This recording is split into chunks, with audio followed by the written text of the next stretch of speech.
Assalamualaikum warahmatullahi wabarakatuh. Salam sejahtera bagi kita semua. Perkenalkan, nama saya Aldi Prayoga, NIM F1D19015 dari Prodi Teknik Pertambangan, Fakultas Sains dan Teknologi Universitas Jambi. Video ini saya buat untuk memenuhi tugas kuliah saya pada mata kuliah Geologi Struktur. Pada video ini saya akan mendeskripsikan bagian-bagian dari kompas geologi. Kompas geologi adalah kompas yang digunakan sebagai alat bantu untuk mengukur kemiringan atau slope, dip, dan juga strike.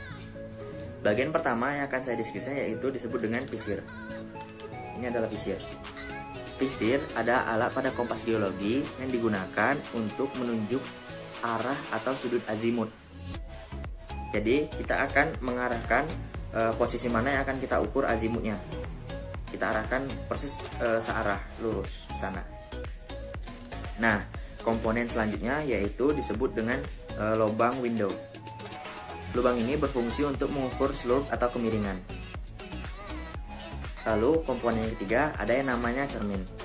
Cermin ini digunakan ketika kita tidak dapat secara langsung melihat kompas.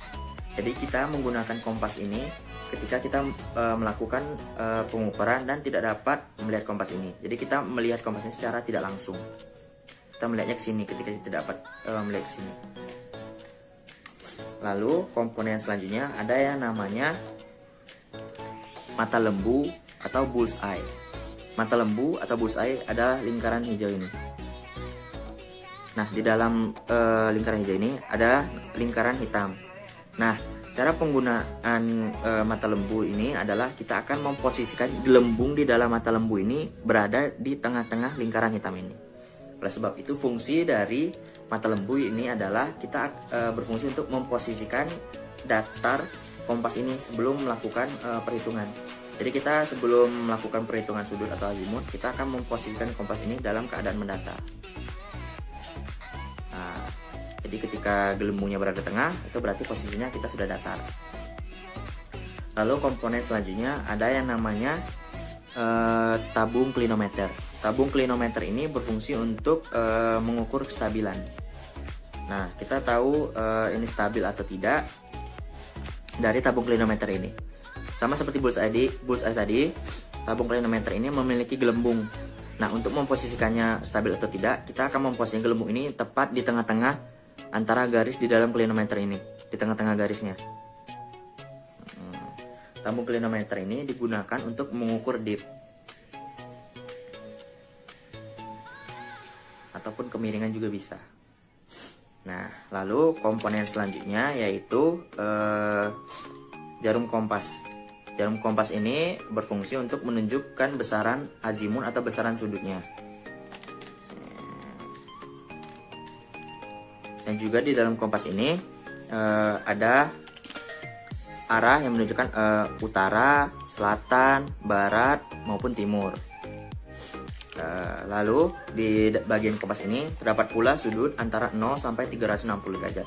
Sudut 0 sampai 360 derajat ini menunjukkan besaran dari suatu azimut. Misalnya apabila mengarah ke sudut 360 derajat, berarti sudutnya atau azimutnya berada di sudut 360 derajat.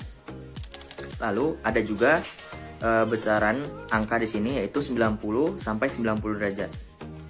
Maaf, 90 sampai 90. Nah, 90 sampai 90 ini berfungsi sebagai besaran untuk dalam pengukuran kemiringan. Nah, dalam mengukur kemiringan digunakan angka 90 sampai 90. Kenapa 90 sampai 90? Karena maksimal kemiringan itu besarnya itu 90 derajat. Nah, selanjutnya yaitu pada bagian needle lifting point atau tombol pengunci. Needle lifting point ini berfungsi untuk mengunci ketika kita sudah melakukan pengukuran dan jarumnya udah pada posisi yang kita inginkan atau yang kita arahkan. Ketika sudah pas, kita kunci, sehingga ketika kompasnya bergerak, jarumnya tidak akan bergerak karena kita sudah kunci menggunakan needle lifting point ini. Bagian selanjutnya yaitu pada bagian belakang ini. Pada bagian belakang ini berfungsi sebagai katup yang mana ini akan digunakan saat penggunaan kilometer. Jadi dia akan memposisikan kilometer nanti. Nah, saat dalam pengukuran menguatkan ataupun mengukur D. Baiklah, saya rasa cukup itu yang dapat saya deskripsikan dari bagian-bagian pada Kompas Geologi. Saya mohon maaf untuk lebih dan kurangnya dalam pendeskripsian saya. Sekian, wassalamualaikum warahmatullahi wabarakatuh. Jangan lupa jaga kesehatan ya. Terima kasih.